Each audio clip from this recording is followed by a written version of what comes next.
प्रयागराज से बड़ी खबर। प्रयागराज पुलिस की बड़ी कार्रवाई। दो अलग अलग इलाके में मुठभेड़ हुई है। गोली लगने से दो शातिर बदमाश घायल हुए। प्रयागराज से बड़ी खबर आपको बता रहे हैं, जहां पर दो अलग अलग इलाकों में मुठभेड़ हुई है। पुलिस की ओर से लगातार कार्रवाई जारी है। बदमाशों की धरपकड़ यहां की जा रही है। दो अलग अलग इलाके में मुठभेड़ हुई है। बड़ी खबर, तस्वीरें आपके सामने। सीएम योगी आदित्यनाथ ये कहते हैं अपराधी या तो अपराध छोड़ दें या फिर यूपी छोड़ दें, और उसी नारे को चरितार्थ यहां पर सूबे की पुलिस कर रही है। जो भी अपराधी हैं, आरोपी हैं, हिस्ट्री शीटर हैं या किसी भी घटना में संलिप्त पाए जा रहे हैं, उनकी धरपकड़ पुलिस की ओर से की जा रही है। दो अलग अलग इलाकों में मुठभेड़ हुई है। गोली लगने से दो शातिर बदमाश घायल हो चुके हैं। प्रभानिरीक्षक नैनी तथा यशोजी पुराने यमुना ब्रिज के पास चेकिंग कर रहे थे। उसी समय ईशू दरबार रोड की तरफ से तीन व्यक्ति मोटरसाइकिल से आ रहे थे, जिनको रोकने का प्रयास किया गया तो पुलिस बल पर फायर करते हुए सेल्फी पॉइंट रोड के भागने लगे, जिनके पुलिस बल तथा यशोजी द्वारा संयुक्त रूप से पीछा किया गया, जहां पर उक्त अभियुक्तों द्वारा पुनः पुलिस बल पर फायर किया गया, जिसमें जवाबी कार्रवाई में पुलिस बल द्वारा फायर करने पर एक व्यक्ति के दाहिने पैर में गोली लगी है तथा तीनों अभियुक्तों को अभिरक्षा में ले लिया गया है। घायल व्यक्ति को बेहतर इलाज हेतु अस्पताल भेजा गया है। संदिग्ध व्यक्तियों और वाहनों की चेकिंग की जा रही थी, जिसमें थाना करेली अंतर्गत रेलवे डोटपुल बख्शी मोड़ा बैरियर पर जब चेकिंग पुलिस कर रही थी तो उस समय एक बदमाश व्यक्ति जो तेज़ घातक रफ्तार से मोटरसाइकिल लेकर आ रहा था, उसे रोकने की कोशिश की गई, उसने मोटरसाइकिल ना रोक करके वो आगे बढ़ गया, जिसे पुलिस ने घेराबंदी कर रोकने की कोशिश की तो उस व्यक्ति ने पुलिस पर मोटरसाइकिल रोककर फायरिंग की, जिसमें पुलिस द्वारा आत्मरक्षा में जब फायरिंग की गई तो वह व्यक्ति घायल हो गया। नज़दीकी अस्पताल में सूचनार्थ के बाद उस व्यक्ति की उपचार हेतु उसे भेज दिया गया है और आगे की अग्रिम विधिक कार्रवाई की जा रही है। जी देखिए, दोनों मामले में पुलिस के अधिकारी ये बता रहे हैं कि वो चेकिंग कर रहे थे, उसी दौरान ये दोनों बदमाश अलग अलग इलाकों की घटना है वहाँ से गुजर रहे थे और जब पुलिस ने रोका तो ये भागने लगे और उसके बाद ये एनकाउंटर हुआ है। तो इस तरह से दोनों घटनाएं घटी है। पहली घटना तो अगर शहर की सिटी की बात कर लें तो करेली इलाके के बख्शी मोड़ा बैरियर के पास की है और दूसरी नैनी इलाके में पुल के पास की है। दोनों घटनाओं में पुलिस की टीम वहां पर जांच में जुटी थी और वाहनों की चेकिंग की जा रही थी। इस दौरान ये बदमाश वहां पर आए और पुलिस ने जब हाथ देख के उनको रोकने का प्रयास किया तो पुलिस को देखकर ये भागने लगे और जब पुलिस ने पीछा किया तो पुलिस पर फायर करने लगे। तो इसी में एनकाउंटर हुआ और दोनों बदमाशों के पैर में गोली लगी है। अगर हम बात करें नैनी की तो वहाँ पर बाइक पर तीन बदमाश थे, जिसमें से एक जो दानिश है उसके पैर में गोली लगी और उसके ऊपर 8 मुकदमे छिनैती लूट के 8 मुकदमे पहले से चल रहे थे। दूसरा करेली इलाके में जो आज़ाद उर्फ बिल्ली है, जो अपराधी है, उसको पुलिस ने 25,000 रुपये का इनामी था, उसकी पुलिस के साथ मुठभेड़ हुई, उसके पैर में गोली लगी है। तो अगर बीते कुछ दिनों की बात करें तो प्रयागराज में लूट और छिनैती की कुछ घटनाएं बढ़ने लगी थी, जिसके चलते पुलिस ने ये पूरा अभियान चलाया हुआ है।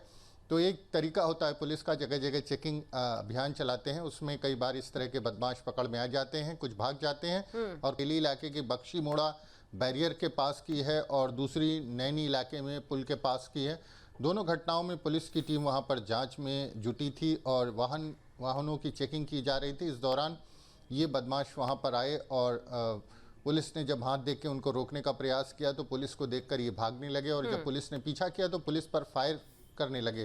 तो इसी में एनकाउंटर हुआ और दोनों बदमाशों के पैर में गोली लगी है। अगर हम बात करें नैनी की तो वहाँ पर बाइक पर तीन बदमाश थे, जिसमें से एक जो दानिश है उसके पैर में गोली लगी और उसके ऊपर 8 मुकदमे छिनैती लूट के 8 मुकदमे पहले से चल रहे थे। दूसरा करेली इलाके में जो आज़ाद उर्फ बिल्ली है, जो अपराधी है, उसको पुलिस ने 25,000 रुपये का इनामी था, उसकी पुलिस के साथ मुठभेड़ हुई, उसके पैर में गोली लगी है।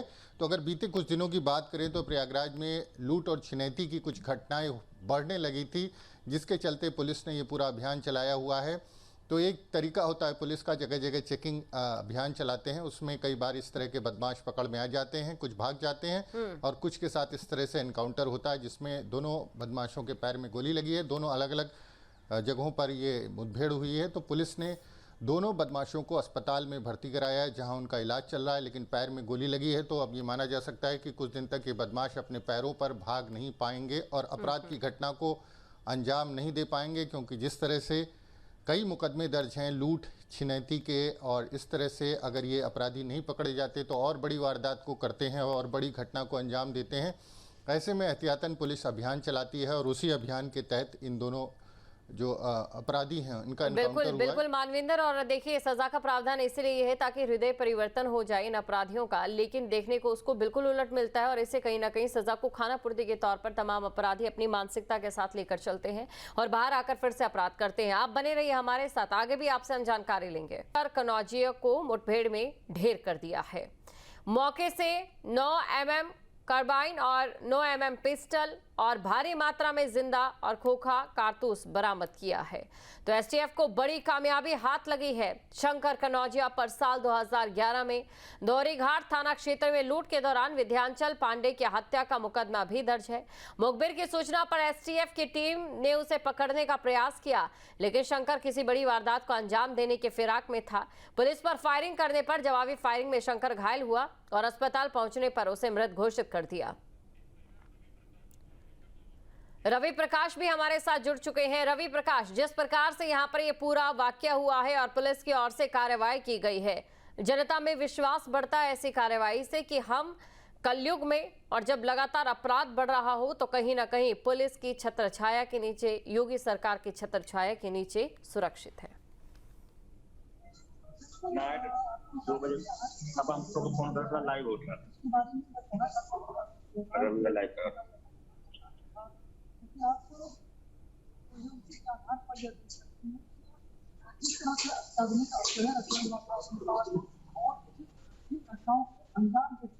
जी बिल्कुल, अगर देखिए अगर अपराध की घटनाएं लूट छिनैती या इस तरह से हत्या डकैती इस तरह की घटनाएं बढ़ती है तो निश्चित तौर पर जनता का विश्वास कम होता है और उसको कायम रखने के लिए पुलिस को समय समय पर इस तरह के अपराधियों और बदमाशों के खिलाफ कार्रवाई करनी पड़ती है।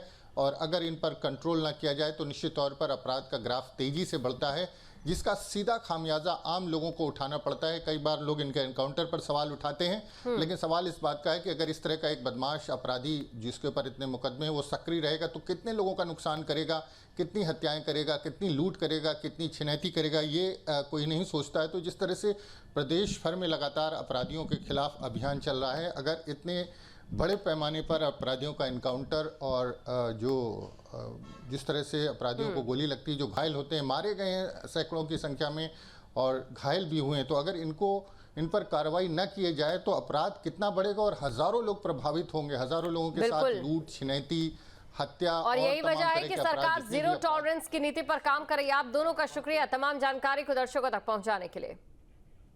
जहां भक्ति है हर शब्द में, कथाओं में छुपे हैं दिव्य रहस्य और ज्योतिष देता है जीवन को दिशा। धर्म से जुड़ी हर बातों को जानने के लिए हमारे चैनल स्तुति को सब्सक्राइब करें। चैनल पर जाने के लिए इस लिंक पर क्लिक करें।